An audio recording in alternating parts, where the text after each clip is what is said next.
Est-ce que tu me regardes? Mowgli, ne fais pas ça! Prends ton temps, mais descends maintenant! Mais je veux battre mon record! Je n'ai encore jamais sauté d'aussi haut! Je ne peux pas regarder! Tu es prêt ou pas? Attention, me voilà! Mowgli!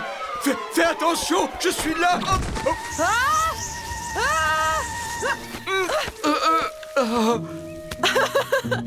Tu as vu, Balou? Je t'avais dit de pas t'inquiéter.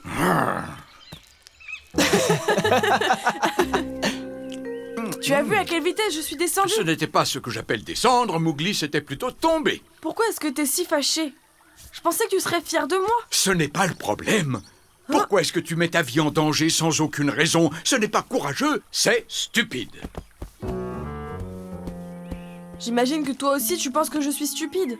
Non, mais tu sais, Balou a quand même raison, Mowgli. Bagheera, à ton avis, quel est l'animal le plus courageux de la jungle? Pourquoi tu me demandes ça? J'ai juste besoin de savoir. Balou sait beaucoup de choses. Demande-lui. Je ne peux pas, parce que il est trop occupé. Qui d'autre pourrait savoir? Peut-être... Hati, il est un des plus vieux animaux de la jungle. Il devrait... où tu vas comme ça? Rejoindre la parade des éléphants pour trouver Hati. Ne le dis pas à Balou, je serai rentré avant le coucher du soleil. Mowgli, où est-ce que tu vas? Nulle part. Si tu vas nulle part, eh bien tu vas nulle part très rapidement. Qu'est-ce que tu veux, Tabaki? Simplement venir avec toi. Je pourrais peut-être t'aider. M'aider? M'aider à faire quoi? Rien du tout.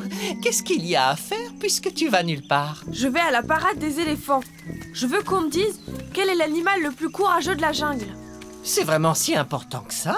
L'important n'est pas d'être le plus courageux, mais d'être le plus intelligent. Hein? Prends par exemple le phoque gris.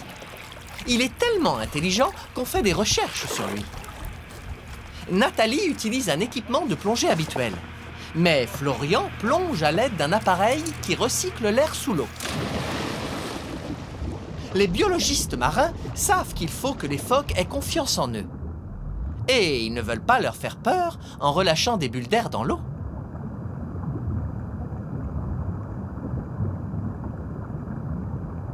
Dès que les plongeurs entrent dans l'eau, les phoques gris, très curieux, viennent les observer de plus près.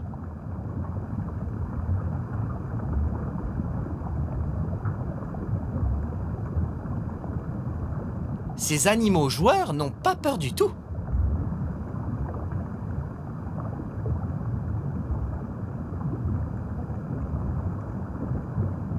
Il y a très longtemps, il y avait plus de phoques gris que de phoques communs dans la mer du Nord. Mais parce que les hommes ont trop chassé, il y a beaucoup moins de phoques gris. Au milieu du siècle dernier, les phoques gris avaient presque complètement disparu. Il ne restait que quelques petits groupes sur les côtes écossaises. Mais grâce aux mesures de protection, il y a de nouveau beaucoup plus de phoques gris dans la mer du Nord. Et depuis 1996, ils élèvent à nouveau leurs petits sur les îles Heligoland, dans la mer du Nord, tout près de l'Allemagne.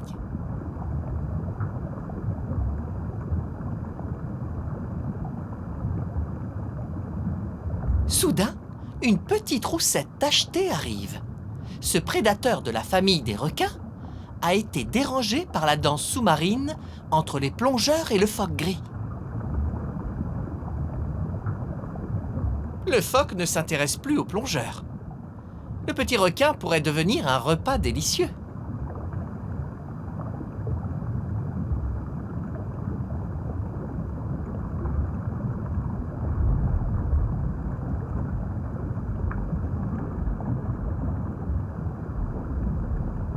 Va-t-il le trouver? Oh oh, il n'est pas loin. Ne bouge pas.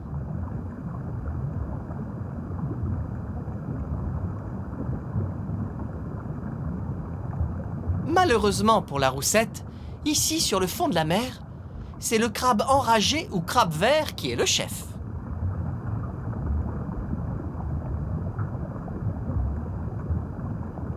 Le petit requin ne peut pas supporter plus longtemps les pincements du crabe.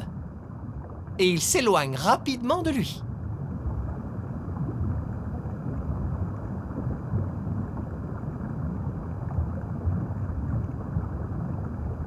Le phoque gris le repère, mais la peau rugueuse du requin ne lui donne pas envie.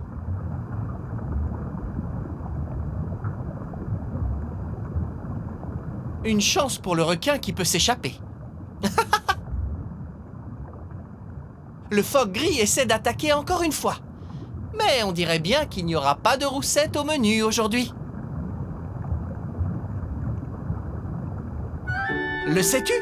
Les phoques gris peuvent vivre jusqu'à 35 ans et ils peuvent peser jusqu'à 300 kilos, ce qui est plus lourd que 3 hommes. Alors les phoques sont peut-être plus intelligents que toi, Tabaki.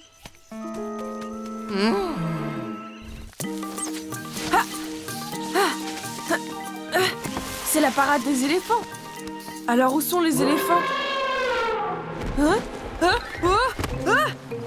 Je suis désolée. Est-ce que je peux faire quelque chose pour toi? Ati, c'est toi que je cherchais justement. Dans un arbre? Mais qu'est-ce que je ferais là-haut? Qu'est-ce que tu fais là, Mowgli? J'ai besoin de demander quelque chose à Ati. Qu'est-ce que c'est? À ton avis, quel est l'animal le plus courageux de la jungle? C'est moi ou c'est toi? Le courage n'est pas forcément une question de taille. Prends par exemple le bourdon terrestre. Les bourdons vivent dans les clairières ensoleillées des forêts. Une reine bourdon cherche des trous dans la terre pour y installer sa colonie. Et il arrive parfois que lorsqu'elle recherche un endroit pour faire son nid, elle ait à se défendre contre des animaux bien plus gros qu'elle. Ici, la reine a trouvé l'endroit idéal, sauf qu'il est déjà occupé par une souris qui n'a pas l'air de vouloir l'abandonner. Prendre possession du trou de souris n'est pas une chose simple.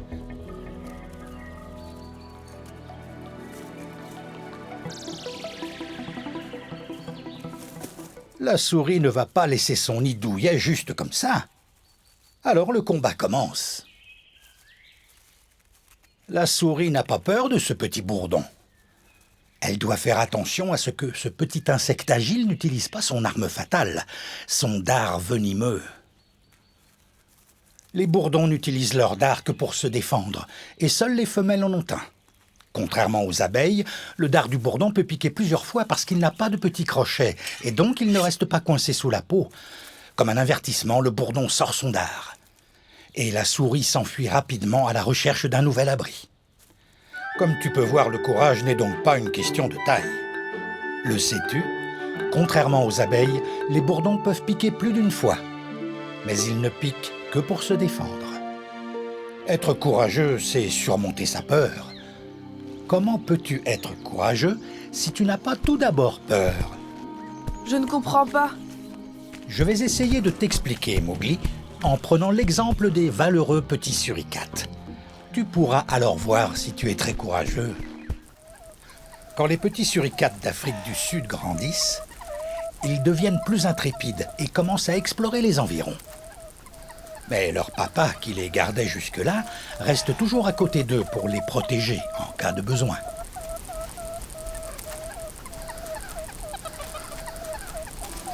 Ils restent aux aguets et regardent dans toutes les directions pour être sûrs qu'aucun ennemi n'approche. Pour l'instant, tout va bien. Les petits font des gazouillis pour communiquer avec leur papa.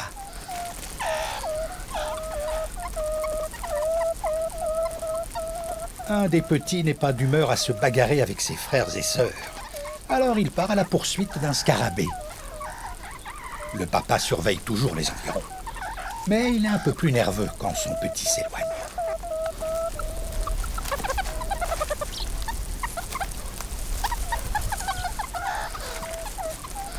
Soudain, le papa est en alerte, car il a repéré quelque chose qui vole dans le ciel. Au-dessus de leur tête, un oiseau de proie menace. Les autres suricates surveillent eux aussi l'oiseau en chasse. Ici, l'oiseau est un circaète Jean le Blanc, qui mange les serpents et n'est donc pas une menace pour eux. Mais il ressemble beaucoup à l'aigle martial, qui est leur ennemi juré. Tout le monde peut se détendre et sortir à nouveau du terrier. Non loin de là, un chacal n'a pas encore été repéré. Il regarde les suricates depuis plusieurs jours. Les chacals sont parmi les plus grands ennemis des suricates. Mais ils sont souvent trop gros pour entrer dans leur terrier. Le plus souvent, ils s'en vont, sans avoir rien attrapé. Les suricates peuvent donc revenir à leur vie de famille.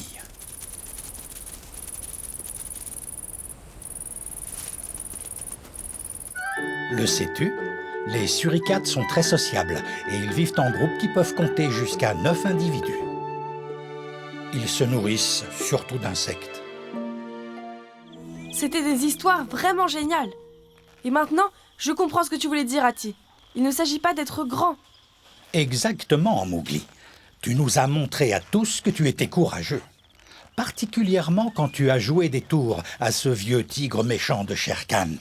Pour ça, il t'a fallu du courage. Je suis d'accord avec toi. Tu es bien plus petit que Shere Khan. C'était très impressionnant, tu sais, Mowgli. Oui, mais j'ai quand même envie de grandir. Ça viendra, Mowgli, mais... chaque chose en son temps, d'accord?